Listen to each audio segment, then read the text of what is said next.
Okay. அனைவருக்கும் வணக்கம். இது வந்து டி. சத்யநாராயணன் நானு. எஸ்பிஎன் லா அகாடமி உங்க எல்லாருக்கும் தெரியும். ஸோ, எஸ்பிஎன் லா அகாடமில நம்ம இந்த 5 இயர் லா கோர்சஸோட பேப்பர்ஸ் எல்லாமே, அதாவது ஒன் பை ஒன் எல்லா பேப்பர்ஸும் டீட்டெயில்டா டிஸ்கஷன் பண்ணி, அப்படியே நம்ம ரெக்கார்ட் பண்ணலாம்னு முடிவு பண்ணியிருக்கோம். இதுல வந்து ஃபர்ஸ்ட்டு பேப்பர் வந்து பொலிட்டிக்கல் சயின்ஸ் 1 செம் 1ல வரும் 5 இயர் கோர்ஸ்ல. ஸோ நம்ம நேற்று டிஸ்கஸ் பண்ணோம். தினேஷ் நேற்று எங்கே ஸ்டாப் பண்ணோம்னா டெஃபினிஷன்ஸ் ஆஃப் ஸ்டேட்ல ஸ்டாப் பண்ணோம். ஓகேவா?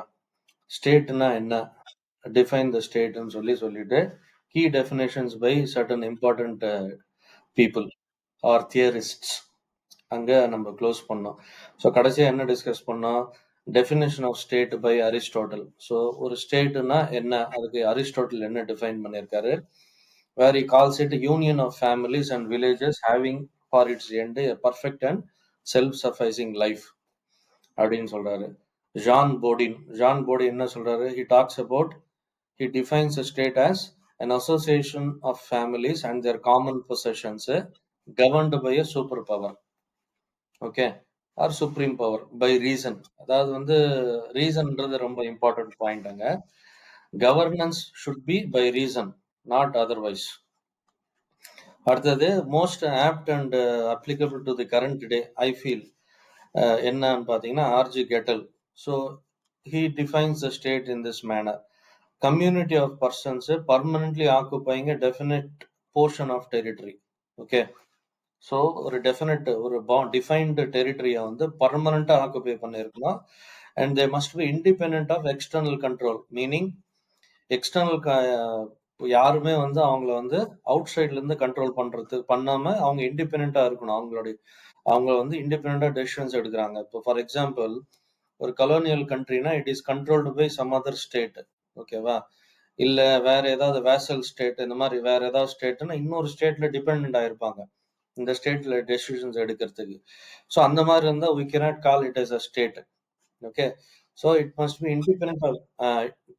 independent of external control and possessing an organized government. So இதெல்லாம் keywords இந்த definitionல. என்ன சொல்றேன்? community of persons keyword, permanently occupying a definite portion of territory is a keyword, independent of external control is a keyword, likewise possessing an organized government. So organized government நான் நேற்று சொன்னேன், என்ன இப்போ discuss பண்ணியிருந்தோம், organised கவர்மெண்ட்டுக்கும் disorganised கவர்மெண்ட்டுக்கும் there is a difference. Okay, நம்ம எப்பவுமே என்ன சொல்லுவோம், ஒரு நாட்டில் ஆர்டர் இருக்கணும். ஆர்கனைஸ்டு கவர்மெண்ட்னால என்ன வரும்? Distribution of finances, distribution of powers, எப்படி டெரிட்டரிக்குள்ள எப்படி யாரெல்லாம் அப்பாயிண்ட் பண்ணியிருக்காங்க, இதெல்லாமே வந்து we call it as organised government. So அந்த ஆர்கனைஸ்டு கவர்மெண்ட்டுக்கு என்ன பேசிஸா இருக்கலாம், அடிப்படையா இருக்கலாம்? ஒரு கான்ஸ்டிடியூஷனா இருக்கலாம், லா இருக்கலாம். அந்த லாவை பேஸ் பண்ணி அந்த கவர்னன்ஸ் ஆர்கனைஸ்டா இருக்கலாம். அது வந்து நம்மளுக்கு அந்தந்த கண்ட்ரி உட்பட்டது. ஒரு கண்ட்ரில organised government or democratic form of government இருக்கலாம். ஒரு கண்ட்ரில வந்து ராஜாவா இருக்கலாம். ஒரு கண்ட்ரில டிக்டேட்டர்ஷிப் இருக்கலாம். But still it is called as a organised form of government. இப்போ சைனால டிக்டேட்டர்ஷிப் இருக்கு. So we will still call it as an organized form of government. So அடுத்தது தான் important requirement for the definition of state. என்ன சொல்றோம்? a great body of inhabitants render habitual obedience. அந்த கவர்மெண்ட்டுக்கு வந்து அங்க அந்த டெரிட்டரியில இருக்கிற citizens, in other words inhabitants, அங்க வாழ்றவங்க, they must abide by the decisions of the government, meaning they must be obedient enough or they must be obedient for any decisions taken by the government. ரோட்ல வந்து right side தான் போகணும் அப்படின்னு ஒரு government முடிவு எடுக்குதுன்னா அந்த ரைட் சைடு தான் ஒபீடியண்டா அவங்க ரைட் சைடு தான் போகணும். மேக்ஸிமம் நம்பர் ஆஃப் பீப்புள், ஒரு பேச்சுக்கு சொல்றேன். அப்படி பண்ணாலே it is a people are accustom to habitual obedience towards the decisions of the government. So R G Gettell சொல்றது ஒரு அக்செப்டபிள் டெஃபினேஷனா இருக்கு மாடர்ன் டேஸ்க்கு. இப்போ நம்ம எக்ஸாம்ல வந்து define state, what to you call state அப்படின்னாக்கா, ஸ்டேட் என்றால் என்ன, ஒரு நாடு என்றால் என்ன அப்படின்னு கேட்டா இந்த ஆர்ஜி கெட்டலோட டெஃபினேஷன் எழுதலாம். ஓகேவா? It makes sense. Next 4 essential elements of state. So அது என்ன சொல்றோம், அதை நம்ம சொல்லும் போது என்ன, ஒரு ஸ்டூலுக்கு இருக்குல்ல, ஒரு சேருக்கு வந்து நாலு நாலு வந்து பில்லர்ஸ் இருக்கு, ஓகேவா? இதுல எது ஒண்ணு இல்லைனாலும் இன்னும் சேர் கீழே விழுந்துரும், இந்த ஸ்டூல் கீழே விழுந்துரும். அந்த அந்த மாதிரி ஞாபகம் வச்சுக்கிட்டு we should identify and understand what are those 4 elements of state. First element என்ன? தி 4 essential elements of stateல ஃபர்ஸ்ட் எலிமெண்ட் ஒரு நாடு என்ன ரிக்குவயர்மெண்ட் என்ன? First population, people. மக்கள் இல்லாம ஒரு நாடு இருக்கு அப்படின்னா அது நாடுன்னு சொல்ல முடியாது. அண்டார்டிகால மக்களே கிடையாது, ஓகேவா? ஜஸ்ட் பிகாஸ் அதுல டெரிட்டரி இருக்குன்றதுக்காக அது நாடுன்னு சொல்ல முடியுமா? சொல்ல முடியாது. It is not a country, okay? So population is a must. The people living within the state's territory, population must. How many அதெல்லாம் கணக்கு இல்லை. There is no minimum number actually. அதுக்கு தான் நம்ம அடிக்கடி will refer to the example of Vatican city. City state is also a country. At the same time, China and India is also a country. So when you compare the population of Vatican City is nothing. Okay. So but we still call it as a state considered because even though there are less number of people, still people habit that territory. So population is important. Okay. அடுத்தது territory. டெரிட்டரினா நிலம், நிலப்பரப்பு, okay? வேர் definite, அந்த territory எப்படி இருக்கணும்? Definite territory, fixed geographical area, includes land, water bodies within it's borders and air space above. எப்படி? கீழே territory இருக்கணும், மேல ஏர் ஸ்பேஸ் இருக்கணும். அதுக்கு ஏன்னா அதுக்கு மேல இருக்கிற ஏர் ஸ்பேஸ் அதோட அந்த அந்த லேண்டோடது, அந்த கண்ட்ரியோடது, ஓகேவா? அப்படி இருக்கணும். என்ன சொல்லுது? provides a physical basis for the state and resources for its people. It is a clear boundary for its authority. எதுக்கு டெரிட்டரி கிளியரா டிஃபைன் ஆயிருக்கணும்னு சொல்றேன்னா, அந்த ஸ்டேட்டோட அத்தாரிட்டி, அதோட அதிகாரம் அது வரைக்கும் பாயும்னு சொல்லி சொல்றது. இப்போ நம்மளுக்கு வந்து நம்மளுக்கு பார்டர் வந்து டிஃபைன் ஆகல, ஒரு நாட்டுக்கும் இன்னொரு நாட்டுக்கும் பார்டர் வந்து ப்ராப்பரா டிஃபைன் ஆகல அப்படின்னாக்கா, எது வரைக்கும் இந்த கண்ட்ரியோட, இந்த பர்டிகுலர் கண்ட்ரியோட அத்தாரிட்டி எக்ஸ்டெண்ட் ஆகும்ன்றது கன்ஃபியூஷன் ஆயிடும், கரெக்டா? அந்த மாதிரி இருக்க முடியாது. இப்போ பாகிஸ்தான் ஆக்குபைடு காஷ்மீர் இருக்கு. Though Pakistan occupied Kashmir it's a part of Indian territory அப்படின்னு சொன்னாலும் அந்த அந்த டெரிட்டரி, அந்த பீஸ் ஆஃப் டெரிட்டரி வந்து நம்ம பிசிக்கல் கண்ட்ரோல்ல இல்ல, கட்டுப்பாடுல இல்ல, கரெக்டா? இன்னொருத்தன் கண்ட்ரோல் இருக்கு. ஸோ இதனால என்ன ஆகும் அப்படின்னாக்கா, authority of Indian government may not be able to go there. It will not be applied there because you do not have the possession of the territory. அதுக்கு தான் என்ன சொல்றோம், டெரிட்டரி வந்து கிளியர் கட்டா டிஃபைன் ஆயிருக்கணும், பவுண்டரிஸ். இப்போ அதுக்கு தான் boundary தாண்டி, இந்த பார்டர் தாண்டி நீயும் வரக்கூடாது நானும் வரக்கூடாதுன்றது சண்டை வர்றது அதுக்கு தான், ஓகேவா? ஏன்னா பிகாஸ் இந்த பர்டிகுலர் கண்ட்ரியோட அத்தாரிட்டி வந்து அந்த பவுண்டரி வரைக்கும் எக்ஸ்டெண்ட் ஆகும். இப்போ அதுலயே வந்து if there is a confusion அப்படின்னா எது வரைக்கும் எக்ஸ்டெண்ட் ஆகும் அத்தாரிட்டின்றதுல பிரச்சனை வரும். ஹென்ஸ் அது வந்து that becomes a reason for war to establish territorial sovereignty. So என்ன சொல்லியிருக்கோம், பாப்புலேஷன் மஸ்ட். ஒரு ஸ்டேட்டுக்கு essential elements, somebody is asking you what are the essential elements of state அப்படின்னாக்கா இதெல்லாம் எழுதணும். ஃபர்ஸ்ட் என்ன? Population, next territory. இதுக்கு முன்னாடி அவங்க சொன்னது என்ன? டிஃபைன் ஸ்டேட்னா என்னது? டெஃபினேஷன் ஆஃப் ஸ்டேட் எழுதணும், ஓகே? அடுத்தது மூணாவது எலிமெண்ட். மூணாவது எலிமெண்ட் என்ன? இந்த ஸ்டேட்லயே ஒரு சின்ன ஒரு ரெஃபரன்ஸ் இருக்கு. நேஷனுக்கும் ஸ்டேட்டுக்கு என்ன வித்தியாசம்? நேஷனுக்கும் ஸ்டேட்டுக்கும் என்ன வித்தியாசம்? It is possible that there are certain nations that exist without a territory. இது ரொம்ப ஒரு ஒரு வந்து ஒரு ஜிங்ஸ் மாதிரி இது. பட் ஆனா நல்லா புரிஞ்சுக்கணும், இது வந்து ஒரு தியரிட்டிக்கல் ஆஸ்பெக்ட். ஒரு குரூப் ஆஃப் பீப்புளுக்கு வந்து டெரிட்டரி கிடையாது, ஆனா தே ஃபார்ம் அ நேஷன். இது வந்து நம்ம யாரை கோட் பண்ணலாம்னு சொன்னா டிபெட்டியன்ஸை கோட் பண்ணலாம். இந்த சைனால இருந்து விரட்டி விடப்பட்ட டிபெத்தியன்ஸ் இருக்காங்களா இந்தியால, அவங்க though they do not have a territory as of now, they do not claim to be within their territory. Tibet வந்து ஒரு நேஷன்னு சொல்லலாம். ஏன்னா அவங்களுக்கு டெரிட்டரி கிடையாது இப்போதைக்கு. ஆனா, ஒன்ஸ் அவங்க போய் டெரிட்டரி வந்து அவங்களுக்கு டெரிட்டரி வந்துடுச்சுன்னா, we can call it as Tibetan state. சரி. இப்ப வந்து ஒரு ஒரு நோமேடிக் குரூப்ஸ் எடுத்துக்கலாம் ஃபார் எக்ஸாம்பிள். அ ஒரு பர்ட்டிகுலர் லாங்குவேஜ் பேசக்கூடிய, ஒரு பர்ட்டிகுலர் கல்ச்சர வந்து ஃபாலோ பண்ணக்கூடிய ஒரு நோமேடிக் குரூப். அவங்களுக்கு வந்து டிஃபைன்ட் டெரிட்டரி இல்ல. கரெக்ட்டா? They can still be called as a nation. அந்த குரூப் வந்து they can called as a they can be called as a nation. ஆனா, ஸ்டேட்ன்னு கூப்பிடணும்னா ஒரு டெரிட்டரில அவங்க விசிபிளா அங்க இருக்கணும். They must habit a particular defined அததான் ஸ்டேட். அதுதான் ஸ்டேட். சோ ஸ்டேட்டுக்கும் நேஷனுக்கும் டிஃபரன்ஸ் தெரியுதா இப்ப? தினேஷ்? ஓகே. அப்புறம் 3வது எலிமெண்ட் ஆஃப் ஸ்டேட் என்னது? கவர்ன்மெண்ட். ஓகே. எப்படி the agency or machinery government, the agency or machinery through which the state exercises its will and achieves its purposes. It is a visible manifestation of the state. So என்ன சொல்லுது? ஒரு கவர்மெண்ட்ன்றது ஒரு institution இல்ல ஒரு machinery ஒரு இயந்திரம். அதன் மூலமாக ஸ்டேட் தன்னோட பவரை வந்து எக்ஸசைஸ் பண்ணும். ஓகேவா? கவர்மெண்ட்னா நான் என்ன சொல்லியிருக்கேன் already? Government is nothing but some of people தான். அந்த சம் ஆஃப் பீப்புள் யாரு அப்படின்னு பார்த்தா, தே அந்த பஞ்ச் இருக்குல்ல அந்த group, they are nothing but representative of the larger group of people who inhabit the area.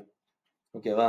So, ஒரு 10 கோடி பேர் ஒரு டெரிட்டரியில வாழ்றாங்கன்னா 10 கோடி பேரும் வந்து அவங்கள கவர்ன் பண்ண முடியாது. அப்ப என்ன பண்ணுவாங்க?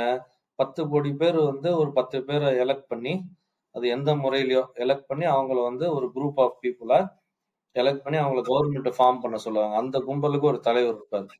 அது அவரு பிரசிடென்ட்டா இருக்கலாம், பிரைம் மினிஸ்டரா இருக்கலாம், ஹெட்டா இருக்கலாம், சீஃபா இருக்கலாம், யாரா வேணாலும் இருக்கலாம்.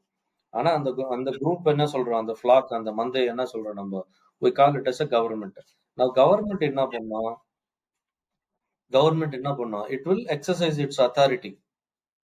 அதோட வில்ல வந்து எக்ஸர்சைஸ் பண்ணும் அந்த கவர்ன்மெண்ட். அந்த வில் யாருக்கு மேல? இந்த லார்ஜர் குரூப் ஆஃப் பீப்புள். எல்லாரும் வந்து இந்த நாட்டுல வாழணும்னா கவர்மெண்ட் ஆர்டர் போடுது. எல்லாரும் சட்டை பேண்ட போடணும். எல்லாரும் ஷூ அணியணும். எல்லாரும் முடி வெட்டணும். ஓகேவா? ஒரு பேச்சுக்கு சொல்றேன். அதுதான் கவர்மெண்ட். அதோட பவர வந்து எக்ஸர்சைஸ் பண்றதோட மிஷினரி தான் கவர்மெண்ட். ஓகேவா? யாரும் வந்து 10 ரூபாய் 10,000 இல்ல 10 கோடிக்கு மேல யாரும் சொத்து வச்சுன்னு இருக்கக்கூடாது. இவ்ளோ லேண்ட் தான் வச்சிருக்கணும். 10 ஏக்கர் தான் வச்சிருக்கணும். இதெல்லாம் வந்து என்ன பண்ணுது? கவர்மெண்ட் வந்து ஆர்டர் போடுது. நம்ம அத ஃபாலோ பண்ணி தான் ஆகணும். ஏன்னா, நம்ம தான் எலக்ட் பண்ணி அனுப்பிச்சிருக்கோம். எங்கள ஆளுங்க அப்படின்னு நம்ம தான் அவங்கள அனுப்பிச்சிருக்கோம். அதான் இப்ப நம்ம லேண்ட் சீலிங் ஆக்ட் எல்லாம் சொல்றோம். ஒரு தனி மனுஷன் இத்தனை ஏக்கர் தான் வச்சுக்கணும். அதுக்கு மேல வச்சுக்கூடாதுன்னு சொல்றோம். கரெக்டா மீதி வச்சிருந்தா நாங்க நாங்க கவர்மெண்ட் புடிங்கிப்போம் அப்படின்னு சொல்றோம் இல்லையா? இதெல்லாம் வந்து nothing but exercising the will of government. ஒரு சட்டத்தை பாஸ் பண்றது nothing but it is exercising the will of government. Okay. So என்னெல்லாம் பண்ணும்? இப்ப அதான் சொன்னேன். Functions of the government. It will make laws, it will enforce the laws, it will settle disputes. 2 குரூப்புக்கு பிரச்சனை வந்தா டிஸ்பியூட் ரெசல்யூஷன், ஆர்பிட்ரேஷன் மாதிரி டிஸ்பியூட்டை settle பண்றதுக்கும் பவர்ஸ் இருக்கு. புது சட்டங்களை ஏற்றுறதுக்கும் நியூ லாஸ் பாஸ் பண்றதுக்கும் மேக் லாஸ் அதுக்கும் பவர்ஸ் இருக்கு. எதுக்கு? கவர்மெண்ட்டுக்கு. என்ஃபோர்ஸ் பண்றது. நான் வந்து இந்த மாதிரி தான் போனோம், இப்படிதான் போனோம், வண்டியை வந்து ஓட்டுனீங்கன்னா 40 கிலோமீட்டர் ஸ்பீட்ல தான் போனோம் அப்படின்னு நான் சொல்றேன். இப்ப நீங்க 80 கிலோமீட்டர் ஸ்பீட்ல போனீங்கன்னா அப்ப நீங்க கவர்மெண்டோட வில்ல மீறுறீங்கன்னு அர்த்தம். கவர்மெண்ட் போட்ட சட்டத்தை மீறுறீங்க. அப்ப என்ன பண்ணும் கவர்மெண்ட்? என்ஃபோர்ஸ் பண்ணும். ஒருத்தர் 40 கிலோமீட்டர் ஸ்பீட தாண்டி போறான்னா அவனை பிடிச்சி ஃபைன் போடும். அப்பதான் என்ன பண்ணுது? தன்னோட லாஸ வந்து தன்னோட டெசிஷன்ஸ வந்து யாராவது அபைட் பண்ண மறுத்தாலும் if somebody is not listening to its laws or not abiding by its laws or not following its rules னா the government has the authority to enforce it. ஏன்னா நம்ம தான் அவங்கள இந்த வேலையை பார்க்க சொல்லி அமைச்சிருக்கோம். புரியுதுங்களா? கவர்மெண்ட் வந்து there are different forms of government எழுதிங்க. There are different forms of government. Forms of கவர்மெண்ட்னா என்ன? அதுல சொல்லியிருக்கோம் நம்ம. It can be democratic form of government, it can be monarchical form of government, authoritarian government. Democratic form of கவர்மெண்ட்டுக்கு ஏதாவது example சொல்லுங்க.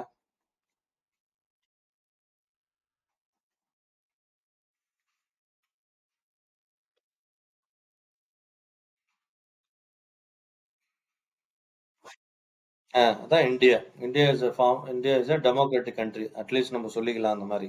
ஓகேவா? மொனார்கிக்கல் ஃபார்ம் ஆஃப் கவர்மெண்ட்னா என்ன? மொனார்கிக்கல் ஃபார்ம் ஆஃப் கவர்மெண்ட்டுக்கு ஒரு எக்ஸாம்பிள்.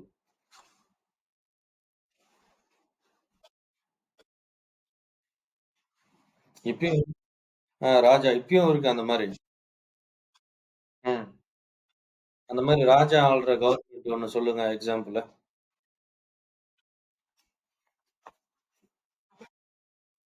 இப்போ பிரிட்டிஷ் வந்து பாஸ்ட் இல்ல. ஆ? Saudi Arabia. Saudi Arabia.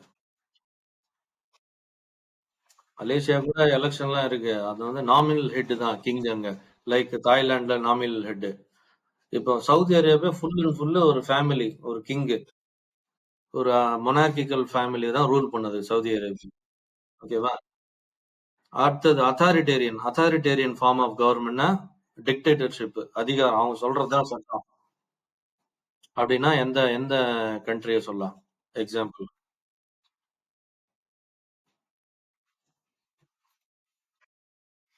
China, அப்புறம் நார்த் கொரியா.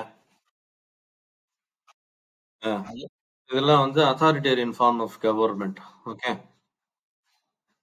ஸோ இப்போ வந்து மூணு எலிமெண்ட்ஸை பார்த்துட்டோம். என்னென்ன எலிமெண்ட்ஸை பார்த்துருக்கோம்? ஃபர்ஸ்ட் வந்து டெரிட்டரி. ஃபர்ஸ்ட் பீப்புள், அப்புறம் டெரிட்டரி, அப்புறம் கவர்மெண்ட். ஓகேவா? எலிமெண்ட்ஸ். அதான் பீப்புள்னா பாப்புலேஷன். Population, territory, government. நாலாவது வந்து சாவர்னிட்டி. சாவர்னிட்டினா தமிழாக்கம், அதுக்கு இறையாண்மைன்னு சொல்லுவோம். Okay. Sovereignty. Okay. This is the most unique and distinguishing feature of the state, meaning it is a supreme and ultimate power. அதாவது வந்து அதுதான் அந்த அந்த அந்த ஸ்டேட் இருக்குல்ல, அதுதான் அல்டிமேட் பவர். அதாவது வெளியில இருந்து யாரும் அதுக்கு வந்து கண்ட்ரோல் கிடையாது. நான் சொல்ற புரியுதா? இப்போ பிரிட்டிஷ்ல வந்து பிரிட்டிஷ்காரங்கிட்ட இந்தியா வந்து கலோனியல் பவர் அடிமையா இருந்தப்போ, இந்தியா வந்து நம்ம என்ன இது சொல்ல முடியுமா? ஸ்டேட்னு சொல்ல முடியுமா? இல்ல இந்தியா வந்து ரிப்பப்ளிக்னு சொல்ல முடியுமா? சொல்ல முடியாது. India is a sovereign nation சொல்ல முடிஞ்சிருக்குமா? அந்த காலத்துல சொல்ல முடியாது. ஏன்னா India was under the external control of Britain. கரெக்டா?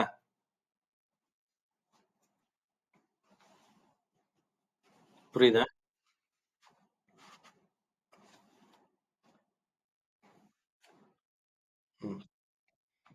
சோ என்ன சொல்றோம்? Sovereignty is nothing but the state, there is no external control over its functions or anything.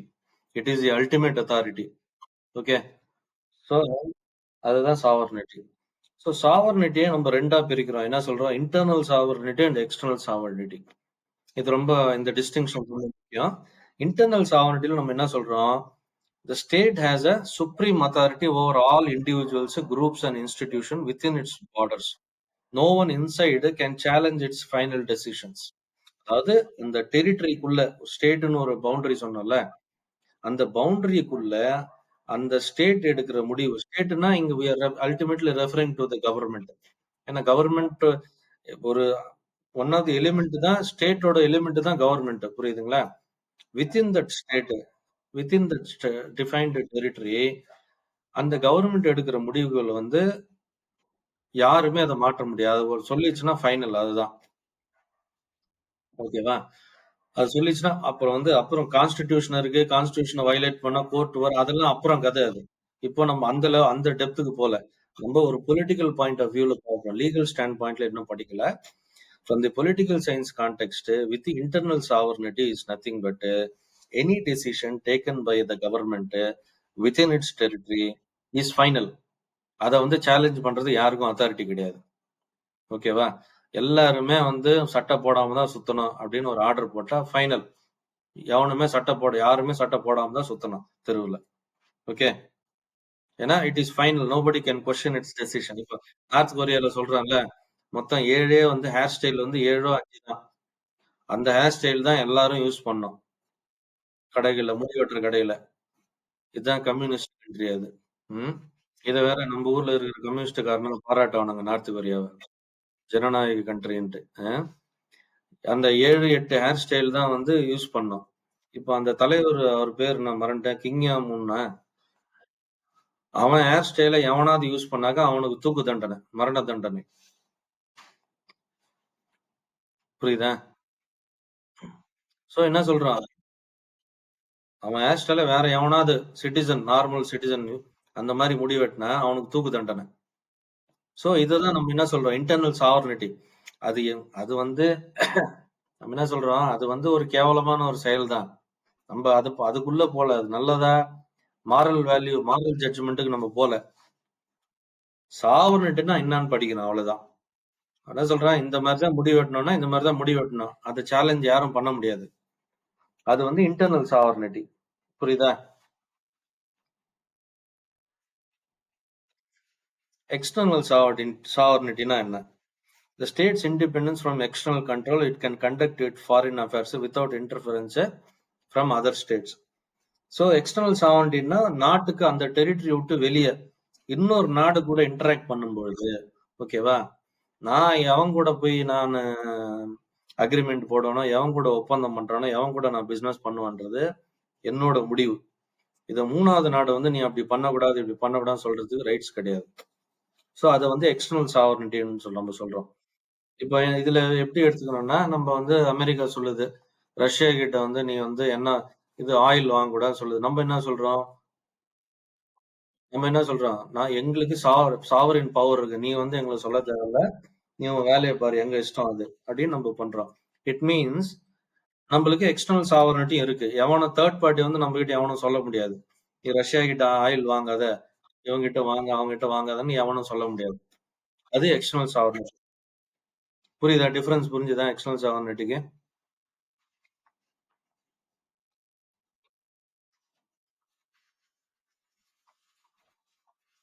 Okay. Key differentiator. A colony has a காலனிக்கும் ஸ்டேட்டுக்கும் difference என்ன இருக்கு பாருங்க. இப்போ இப்போ சாவர்னிட்டின்ற ஒரு விஷயம் இல்ல.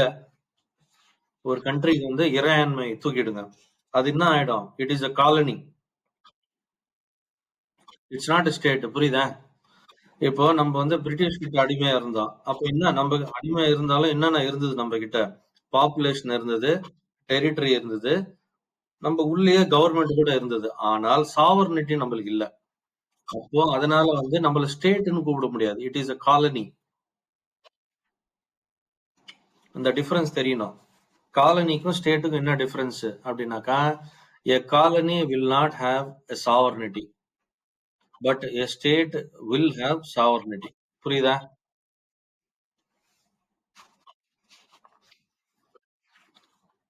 இதெல்லாம் தெரிஞ்சுக்கணும். எக்ஸாம்ல எழுதுறது அது ஒரு பக்கம், பாஸ் பண்றதுக்காக எழுதுறது அது ஒரு பக்கம். இருந்தாலும் இந்த அடிப்படை டிஃபரன்ஸ் தெரியல அப்படின்னாக்கா we can't call ourselves as lawyers. Part 3. How did the state come about? Origins of ஸ்டேட்டுக்கு நிறைய தியரிஸ் இருக்கு. ரொம்ப பழமையான ஆரிஜின் வந்து divine origin theory. Divine origin அப்படின்னாக்கா என்ன சொல்றான்? State was created by God. Mostly இந்த கிறிஸ்டியன் குரூப், கிறிஸ்டியன்ஸோட இது இந்த இந்த ஃபார்முலேஷன் டிவைன் ஆரிஜின்ன்றது. ஓகேவா? State was created by God and the ruler is God's chosen representative on earth. ஓகேவா? இது மேல நம்மளுக்கு கிரிட்டிசிசம் இருக்கு. பட் இருந்தாலும் நான் சொல்றேன், டிவைன் ஆரிஜின் தியரியில வந்து நாட்டை படைச்சது வந்து யாரு? கடவுள். அந்த நாட்டுக்கு வந்து ஒரு கிங்கோ ஒரு குவீனோ ஒருத்தன் இருப்பான்ல, அவன் வந்து காடோட ரெப்ரசன்டேட்டிவ், பிரதிநிதி. அது சிம்பிளா சொல்ல போனா ஜீசஸோட பிரதிநிதி ஆகும். ஓகேவா? European concept. இதுல நம்ம ஊர்ல எல்லாம் யாரும் அந்த மாதிரி சொல்லல. ஓகே. சோ என்ன சொல்றாங்க? இதுக்கான கீ டெனட்ஸ் என்னென்ன சொல்றாங்க? The king is divine. எப்படி? கிங் வந்து ராஜாவோ ராணியோ வந்து பரிசுத்தமானவர். அவரோட கமாண்ட்ஸ் வந்து அவரோட கட்டளைகள் வந்து கடவுளின் கட்டளைகள். எப்படி? The commands of king, his commands, king's commands வந்து யாரோட கமாண்ட்ஸ்? காடோட command. Obedience to the ruler is a religious duty. எப்படி? கிங் சொல்றத கேட்கறது வந்து கடவுளோட வேலை. கடவுளுக்கு பூஜை பண்ற மாரி. எப்படி? கிங் சொல்ட்டான்னா, அது கடவுள் சொன்ன மாரி. சொன்னா கேட்டுக்கணும். கேட்காம போயிட்டன்னா, அது பாவம். எப்படி? நீ கேட்கலன்னா, அது நீ பாவத்தின் குழந்தை. No right to resist the ruler. கிங்க வந்து எதிர்த்து பேசுறதுக்கு உனக்கு ரைட்ஸ் கிடையாது. இதுதான் வந்து ஏன்ஷியன்ட் ஏஜஸ்ல யூரோப்பியன் பீரியட்ல ஒரு 1000 வருஷத்துக்கு முன்னாடி 2000 வருஷத்துல இருந்த ரூல் இது. ஏன்னா இப்படி சொன்னாதான் ஜனங்க வந்து கட்டுப்படுவாங்க. ஓகேவா? சர்ச்சோட அத்தாரிட்டி எதுக்கு யூஸ் பண்ணுவாங்க? To legitimise king's authority. நீ வந்து ஒன்ஸ் வந்து கிங் வந்து காடோட ரெப்ரசன்டேட்டிவ் சொல்லிட்டாலே சிட்டிசன்ஸ் வந்து கொஸ்டின் பண்றத கொஸ்டின் பண்ண மாட்டாங்க. கரெக்டா?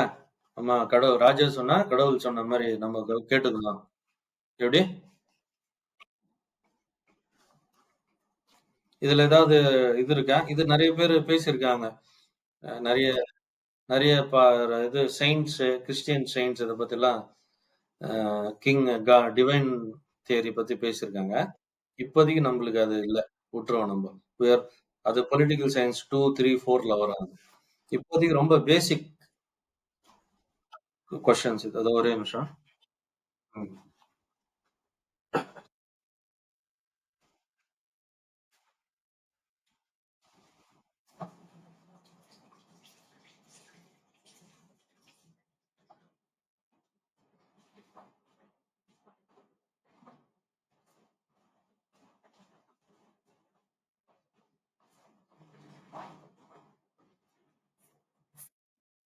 ஓகே, புரியுது. அப்புறம் நம்ம போலாம். யாரு டிவைன் ஆரிஜின் தியரி யாரு சொன்னா, அதோட கிரிட்டிக்ஸ் யாரு? ஓகே, யாரு வந்து அதை ஏத்துக்கிட்டாங்க, யாரு ஏத்துக்கல, அதை பத்தி எல்லாம் அப்புறம் பேசுவோம். இப்ப பேசிக் ஃபர்ஸ்ட் தியரி என்னது? Divine origin theory. Origins of ஸ்டேட்ல என்ன சொல்றோம்? இது வந்து நாடை வந்து கடவுள் உருவாக்குனாரு. கிங் வந்து கடவுளோட பிரதிநிதி. எப்படி? இந்த மாதிரி இதெல்லாம் ஃபாலோ பண்ணும். நீ வந்து கிங்க எதிர்த்து பேசக்கூடாது. கிங் என்ன சொன்னாரோ அதுதான் ஃபைனலு. அவர் நீ சொல் பேச்ச கேட்கலாம், அது பாவம். அவ்வளவுதான், முடிஞ்சு போச்சு. புரியுதுங்களா? சோ இந்த யூரோப்ல ஏன்ஷியன்ட் மொனார்கிஸ் எல்லாம் இந்த கான்செப்டை வச்சுதான் இது வந்து இந்த சர்ச்சை கூட வச்சுக்கின்னு இந்த மாதிரி ஜனங்களை ஏமாத்தினாங்க யூரோப்ல. ஓகே, அடுத்தது. சோ இது என்ன சொல்றோம்? ஏன் இது நம்ம தெரிஞ்சுக்க வேண்டியதா இருக்குன்னா, இப்படி எல்லாம் கூட நடந்திருக்குன்றது நம்மளுக்கு தெரியணுன்றதுக்காக நம்ம தெரிஞ்சுக்கிறோம் அதை. ஓகேவா? பட் ஆனா இந்த மாடர்ன் டே கான்டெக்ட்ல இதெல்லாம் செல்லாது. என்ன சொல்றோம்? அது அப்போ அந்த மாதிரி ஜனங்களை ஏமாத்தி அப்பதான் ஒத்துக்குவாங்க ஜனங்கன்றதுக்காக கடவுளை பேர் சொல்லி பயன்படுத்தினாங்க யூரோப்ல. Next force theory. ஃபர்ஸ்ட் என்ன படிச்சோம்? Divine origin theory. செகண்ட் வந்து ஃபோர்ஸ் தியரி. ஃபோர்ஸ் தியரியில நம்ம என்ன சொல்றோம்? Force theory, survival of the fittest.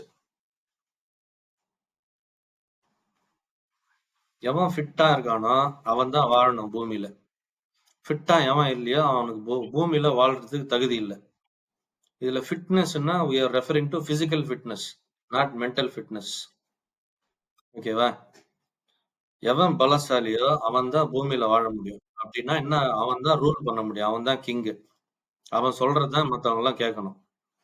புரியுதா? சோ என்ன சொல்றாங்க? the state is emerged from conquest and subjugation. அடுத்தவனை ஒடுக்கி, அடுத்தவனை அடைந்து, அடுத்தவனை தோக்கடிச்சு, சாவடிச்சு, அப்படிதான் வந்து என்ன பண்றது? நம்ம வந்து பவரை வந்து கெயின் பண்றோம். வீக்கா இருக்கவனை அடிச்சு என்ன பண்றது? அவன் மேல ஃபோர்ஸை யூஸ் பண்ணி அவனை சாவடிச்சு, அவனை பயன்படுத்தி, அப்பதான் வந்து என்ன பண்ண முடியும்? ஒரு அத்தாரிட்டியை எஸ்டாப்ளிஷ் பண்ண முடியும். அதுதான் ஃபோர்ஸ் தியரி. ஒருத்தன் உன்னோட வில்லுக்கு வந்து அடங்கல இருந்தாலும் அவனை ஃபோர்ஸ் பண்றான். எதை வச்சு? உன்னோட பிசிக்கல் பவர் வச்சு, மசில் பவர் வச்சு அவனை பயன்படுத்துறான். பயன்படுத்த உடனே என்ன பண்ணுவான்? உங்களுக்கு அடங்கி அவன் வேலை பார்ப்பான். அதுதான் ஃபோர்ஸ் தியரி. இப்போ அவனை நீ சேலஞ்ச் பண்ணி தோக்கடிச்சிட்டன்னா நீ ராஜா. நீ அவனுக்கு சப்டியூ ஆயிட்டனா நீ வந்து அவனுக்கு கீழே தான். அவன் தான் ராஜா. ஓகேவா? இதுதான் ஃபோர்ஸ் தியரின்னு சொல்றோம். இது பேசிக்கா இதோட survival of fittest concept Charles டார்வினோட இது. பேசிக்கா என்ன சொல்றோம்?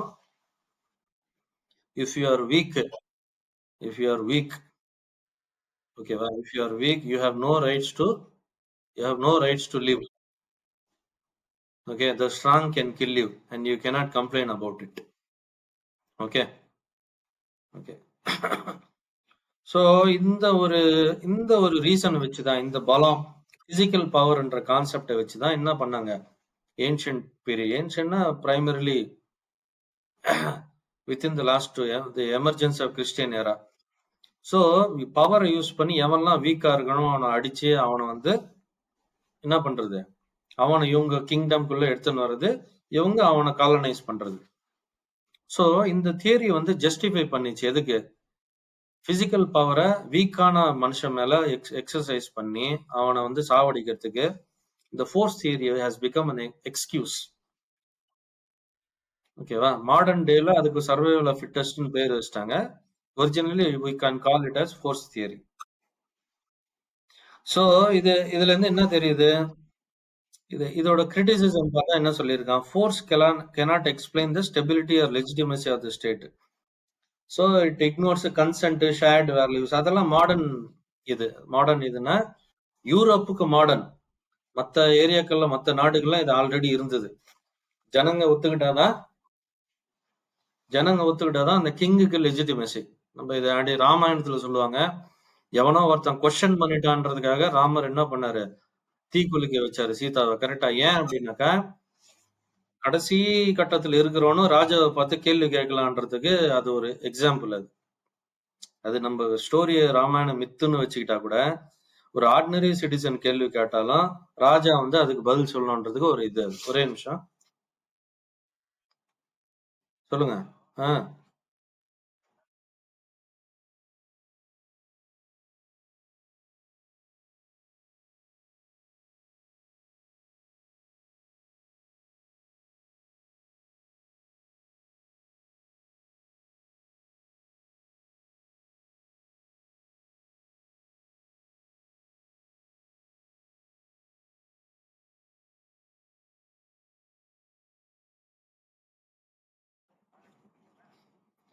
சாரி கிட்ட கொடுத்துட்டு அவர்கிட்ட கொடுக்க சொல்லுங்க, ரைட் கிட்ட. சார் அவர்கிட்ட கொடுங்க, ரைட் கிட்ட போன கொடுங்க.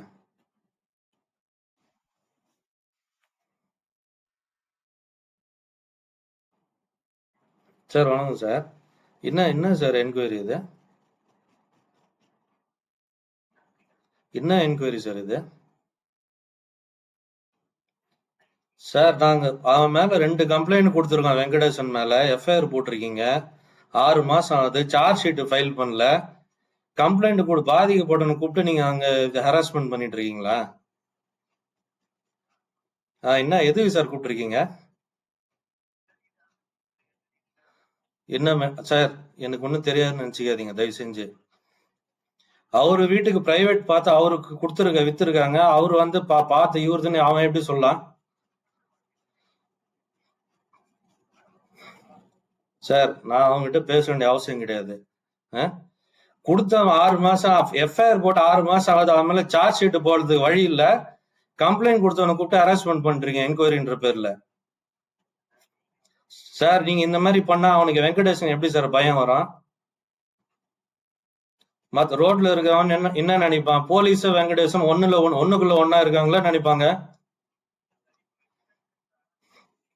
சார் நீங்க அரசு எல்லாம் பண்ண எஃப்ஐஆர் போட்டீங்களா, சார்ஜ் ஷீட் ஃபைல் பண்ணுங்க.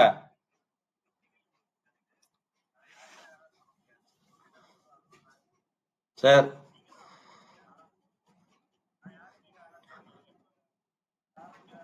இப்ப அவர் எதுக்கு கூப்பிட்டு வச்சுன்னா நீங்க என்ன என்கொயரி பண்றீங்க? நாங்க கொடுத்து 2 கம்ப்ளைண்ட் பெண்டிங் இருக்கு வெங்கடேசன் மேல.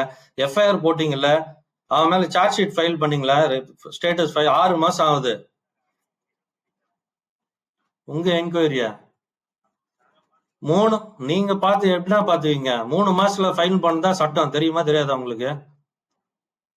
சார் 30 நாள்ல ஸ்டேட்டஸ் ரிப்போர்ட் ஃபைல் பண்ணோம், தெரியுமா தெரியாதா? ஹலோ சார், நான் மேடம் கிட்ட பேசிக்கிறேன் சார். மேடம் சரியில்லைன்றது தானே இப்ப பிரச்சனையே. இப்ப இவர் என்ன கேஸ் இவர் கூப்பிட்டு என்கொயரி பண்ணிட்டு எனக்கு ஒன்னும் புரியல எனக்கு. கொடுங்க அவர்கிட்ட கொடுங்க. ஹலோ, என்ன சார் பிரச்சனை? என்ன கம்ப்ளைண்ட்? யார் கம்ப்ளைண்ட் கொடுத்தா? வெங்கடேசனா? என்ன இப்ப?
ஓகே. நம்ம இப்போ ஓகேவா? இப்போ நம்ம என்ன சொன்னோம்? சர்வைவல் ஆஃப் தி ஃபிட்டஸ்ட்ல எவனுக்கு பவர் இருக்கோ அவன் தான் he has right to live, right to rule. எவன் வீக்கா இருக்கானோ either he has to die or subject to the power of the power. யாருக்கு பவர்ஃபுல்லா இருக்கிறவனுக்கு you must subject your self.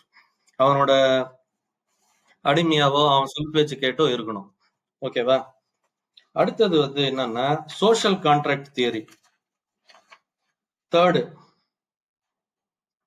Social contract. கான்ட்ராக்ட்னா என்ன அப்படின்னாக்கா, the ruling and the ruled ரெண்டு பேரையும் ஒரே சமமான நிலையில பாக்குது. எவன் ரூல் பண்றானோ, எவன் ரூல் செய்யப்படுகிறானோ. என்னாச்சு?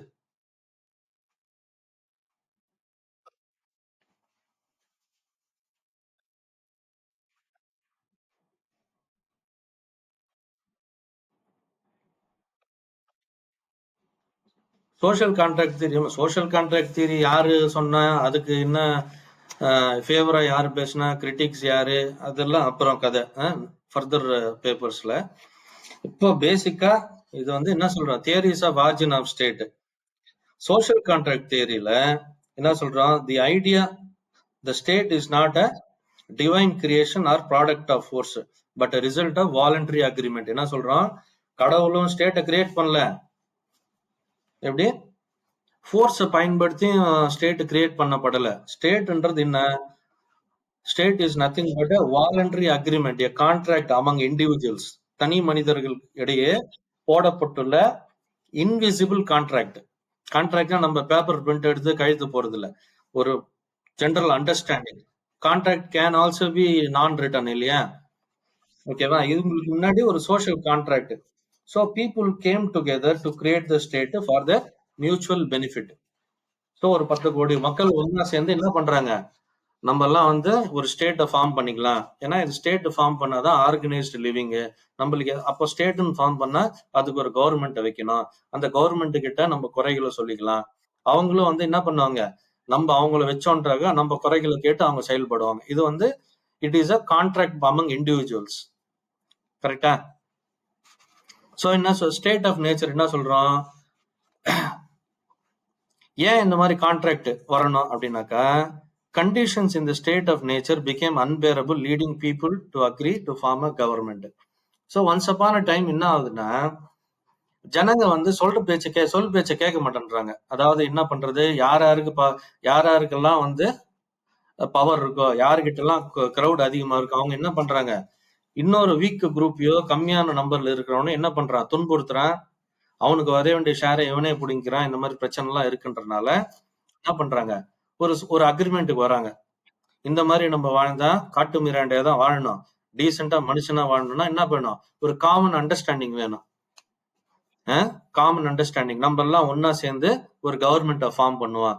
நீ நீ நீ இது பண்ணக்கூடாது, நான் இது பண்ணக்கூடாது அப்படின்னு ஒரு ஜெனரல் அண்டர்ஸ்டாண்டிங். அதுக்கு பேர் தான் சோஷியல் கான்ட்ராக்ட். ஸோ கான்ட்ராக்ட் என்ன, அது கான்ட்ராக்ட் ஆக்சுவல் கான்ட்ராக்ட்னா என்ன, individuals surrender some of their rights to the sovereign authority in exchange of protection, order or preservation of the rights. So நான் என்ன பண்றேன், கான்ட்ராக்டர் என்ன சொன்னேன், it's an agreement or understanding among people.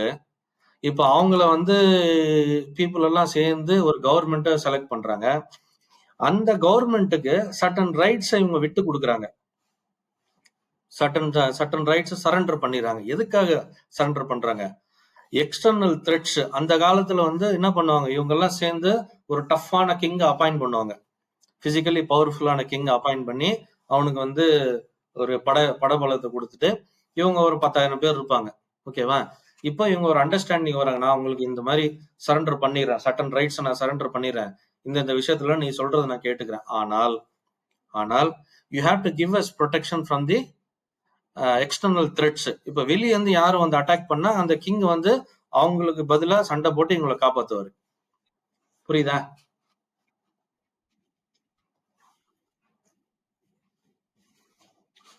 புரியுதா இல்லையா?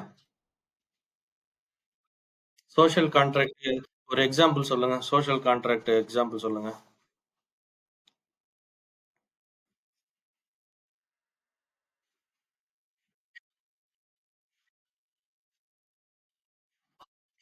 இப்போ இப்போ இந்தியா இந்தியா இருக்கு. இப்போ இந்தியா இருக்கு, இந்தியான்னு ஒரு நாடு இருக்கு. ஓகேவா, நம்ம இல்லைன்னு வச்சுக்கோங்க, கவர்மெண்ட் இல்ல, ஓகேவா, அப்படின்னு வச்சுக்கோ, இந்தியா ஜஸ்ட் மக்கள் தான். இப்ப யாருமே வந்து எக்ஸ்டர்னல் இருந்து நம்மளுக்கு பிரச்சனை கொடுக்கலன்னா நாடே தேவையில்லையா, நம்ம இப்ப அந்த கோட்டுக்குள்ள நம்மளே வாழ்ந்துட்டு போலாமே. கரெக்டா இல்லையா, நம்மளுக்கு த்ரெட் இல்லாம இருக்கும்ல. ஆனா இந்தியான்ற ஒரு நாடு இல்லைன்னு வச்சுங்க, சைனாக்காரனோ பாகிஸ்தான்காரனோ என்ன பண்ணுவான், இருக்கிற ஜனங்களை சாவடிச்சுட்டு டெரிட்டரி ரிசோர்சஸ் எடுத்துக்குவான். கரெக்டா? அப்ப இந்தியன்ஸ் என்ன பண்றாங்க, தே enter into social agreement, social contract. என்னன்னு சொல்லி, நம்ம ஒரு ஃபார்ம் ஆஃப் கவர்மெண்ட் எஸ்டாப்ளிஷ் பண்ணிக்கலாம் நம்மளுக்காக. அந்த கவர்மெண்ட்டுக்கு அத்தாரிட்டிக்கு சர்டன் பவர்ஸ் கொடுக்குறோம். யாரு, நம்மளே கொடுக்குறோம். சர்டன் பவர்ஸ் நாங்களே சரண்டர் பண்ணிடுறோம். எதுக்காக, இதெல்லாம் நீங்க எனக்கு பண்ணுவேன்றதுக்காக. இப்ப பாகிஸ்தான்காரனோ சைனாக்காரனோ நம்மள அட்டாக் பண்ணா நம்மள போய் சண்டை போடுறோம், நம்ம ஒரு எஸ்டாப்ளிஷ் பண்ண கவர்மெண்ட் நம்ம சார்புல நம்மள வெளி த்ரெட்ல இருந்து காப்பாத்தோம் சண்டை போட்டு. கரெக்டா? புரியுதா, இந்த எக்ஸாம்பிள் புரியுதா? ம். ஆமா. பவரை பவரை சரண்டர் பண்ணல, ரைட்ஸ் சரண்டர் பண்றோம், சர்டன் ரைட்ஸ் சரண்டர் பண்றோம். ரைட்ஸ் இன்னும் நிறைய எது வேணாலும் இருக்கலாம். என்ன, எனி ரைட்ஸ் ஃபார் எக்ஸாம்பிள் வந்து இப்போ வந்து ஒரு ஆர்டர் போடுது, ஸ்டேட் இல்லாத நேரத்துல நீங்க எங்க வேணாலும் சுத்தலாம், கண்ணா பின்னாட்டு எங்க வேணாலும் சுத்தலாம். ஆனா கவர்மெண்ட் என்ன ஆர்டர் போடுது, இந்த மாதிரி மிலிட்டரி இன்ஸ்டாலேஷன்ஸ் கிட்ட சிவிலியன்ஸ் வரக்கூடாது.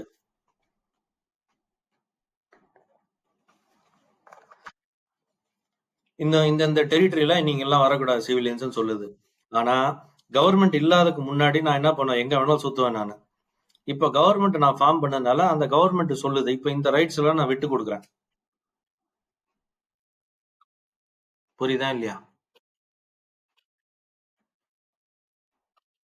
இதெல்லாம் நீ பண்ணக்கூடாதுன்னு ஒரு ரூல்ஸ் போடுதுன்னா கவர்மெண்ட், அதெல்லாம் பண்ணக்கூடாது. அப்போ அது எல்லாமே நீங்க விட்டு கொடுக்குற மாதிரி தானே ரைட்ஸ். அதுக்கு முன்னாடி நீங்க பண்ணிட்டு இருந்தீங்க, இப்ப பண்ணக்கூடாது, அவ்வளவுதான். ஓகேவா? Doubt, any doubt?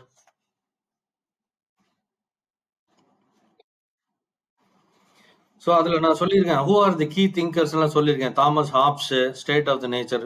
மனுஷன்றவன் எப்பவுமே வந்து ஒரு ப்ரூட்டிஷ் நாஸ்டி, மனுஷன் வந்து ஒரு நாஸ்டி அனிமல், அதனால அவனை நம்ப முடியாது அப்படின்னு சொல்லி அவரு. ஆனா அந்த கான்ட்ராக்ட்ல சர்டன் வேரியேஷன்ஸ் இருக்கு. அதுல தாமஸ் ஹாப்ஸ் என்ன சொல்றாரு, லெவியத்தான்ல, லெவியத்தான் ஒரு புக் இருக்கு, அது கிளாசிக்னுவாங்க, அது பொலிட்டிக்கல் தியரியில கிளாசிக்ஸ் அது, அதெல்லாம் படிக்கணும். இப்ப நம்ம அப்படியே பொலிட்டிக்கல் சயின்ஸே ஃபுல்லா படிச்சு மாஸ்டரி பண்ணோம்னா இதெல்லாம் பண்ணலாம். ஸ்டேட் ஆஃப் நேச்சர், மனுஷன்றவன் இஸ் அ ப்ரூட்ன்றாரு. இஸ் அ ப்ரூட், அவன் வந்து ஒரு அனிமல், அவன் நல்லவன் கிடையாது, நிறைய மனுஷன். அதனால அதனால என்ன பண்ண, people must surrender all rights to a monarch. ஒரு கிங்குக்கு மொத்த ரைட்ஸும் சப்மிட் பண்ணிக்கணும், எல்லா ரைட்ஸும் சப்மிட் பண்ணணும். எதுக்கு? சோ தட் கியாஸ் இல்லாம இருக்கும் சொசைட்டில, அவன் சொல்றதை கேட்டு எல்லாரும் வாழ்வாங்க. இது ஒரு வேரியேஷன். அடுத்தது வந்து John Locke two treatise of கவர்மெண்ட்னு எழுதியிருக்காரு அவரு. அவர் என்ன சொல்றாரு, state of nature has a natural rights. நேச்சுரல்னாலே நம்ம கடவுள்னு எடுத்துக்கலாம். டிஃபால்ட்டா இயற்கையே வந்து நம்மளுக்கு சர்டன் ரைட்ஸ் கொடுத்துருக்கு, லைஃப், லிபர்ட்டி, ப்ராப்பர்ட்டி. ஸோ அதுதான் லைஃப்னா, ரைட் டு லைஃப் இந்தியன் கான்ஸ்டியூஷன்ல இருக்கு, ஆர்டிகல் 21.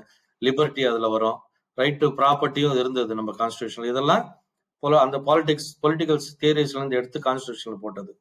ஓகேவா? அப்புறம் people surrender some rights to limited government. So நம்மளுக்கு சர்டன் ரைட்ஸ் வந்து கவர்மெண்ட்டுக்கு சரண்டர் பண்ணிட்டு, if you want certain other other kinds of protection, ஓகேவா, எக்ஸ்டர்னல் த்ரெட்ஸ்ல இருந்து உங்களுக்கு சர்டன் ரைட்ஸ் வேணும், பெனிஃபிட்ஸ் வேணும்னா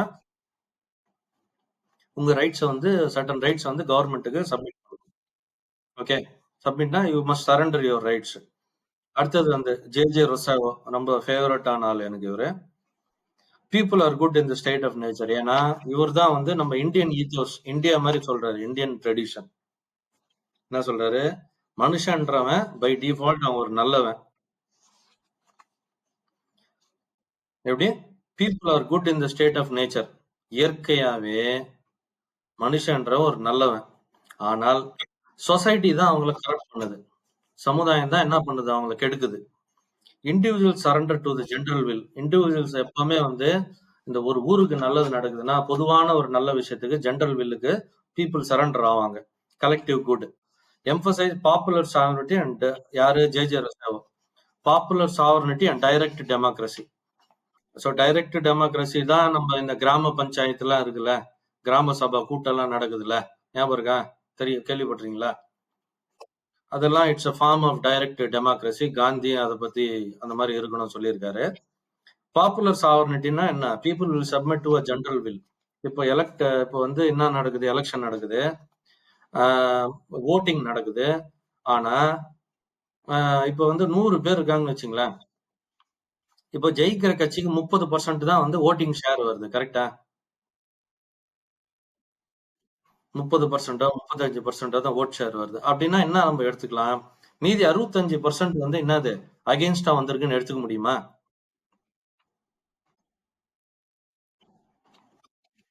பாப்புலர் சாவர்னிட்டியோட டெஃபினேஷன் நான் சொல்றேன். இப்ப பாப்புலர் சாவர்னிட்டினா, வந்த பிளே இருக்கு, எவன்லாம் போட்டியிடுறானோ, போட்டியிட்டதுல ஒரு பர்டிகுலர் குரூப் மட்டும் அதிகமான பர்சன்டேஜ் வருது, அந்த குரூப் தான் ஆட்சி அமைக்கும். அததான் நம்ம என்ன சொல்றோம், பாப்புலர் சாவர்னிட்டின்னு சொல்றோம். புரியுதா? அந்த மாதிரி பாப்புலர் சாவர்னிட்டிக்கு தான் என்ன ஆகும், ஜெனரல் வில் பீப்புள், அந்த மீதி 65 பேர் வேற வேற கட்சிக்கு ஓட்டு போட்டிருப்பாங்கல்ல, அவங்களும் இந்த கட்சியோட நிர்வாகத்தை ஒத்துக்குவாங்க. ஏன்னா because it is popular sovereignty. புரியுதா? புரிஞ்சிடுச்சா இல்லையா? ம். Evolution or historic. இப்போ ஃபார் எக்ஸாம்பிள் ஒரு கவர்மெண்ட் இருக்கு, இப்போ ஒரு டிஎம்கே இருக்கு, இல்ல ஏடிஎம்கே, டிஎம்கே இருக்கு, உங்களுக்கு டிஎம்கே பிடிக்கல, ஆனாலும் டிஎம்கே வந்து பாப்புலர் சாவர்னிட்டி இருக்கு டிஎம்கேக்கு. ஏன்னா 35-40% ஓட் ஷேர்ல ஜெயிச்சிருக்காங்க. அப்ப நம்ம என்ன சொல்லக்கூடாதுன்னா, இல்ல மீதி 60% டிஎம்கே அகேன்ஸ்டா போட்டிருக்கான், அதனால வந்து டிஎம்கே வந்து பவர்ல இருக்க முடியாது, இருக்கக்கூடாதுலாம் சொல்லக்கூடாது. ஓகேவா? இதுதான். இப்ப ஏடிஎம்கே இருக்கு, ஏடிஎம்கே 40% ஓட் ஷேர் வாங்கி பவர்ல வருதுன்னா, அப்ப மீதி ஏடிஎம்கே ஓட்டு போடாதவன் என்ன சொல்லக்கூடாது, மீதி 60% நான் ஜிஎம்கே எதிர்த்து போட்டான், அதனால இதுக்கு பாப்புலர் சாவரிட்டி இல்லைன்னு சொல்லக்கூடாது. புரியுதா இல்லையா?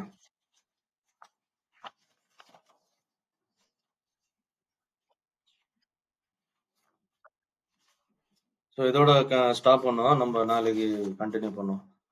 எவல்யூஷனரி ஆர் ஹிஸ்டாரிக்கல் தியரி, அது எவல்யூஷனரி தியரியில ஸ்டார்ட் பண்ணுவோம். 4. வேற ஏதாவது டவுட்ஸ் இருக்கா? Any doubts? ம். சரி, ஓகே. Thank you then. பை.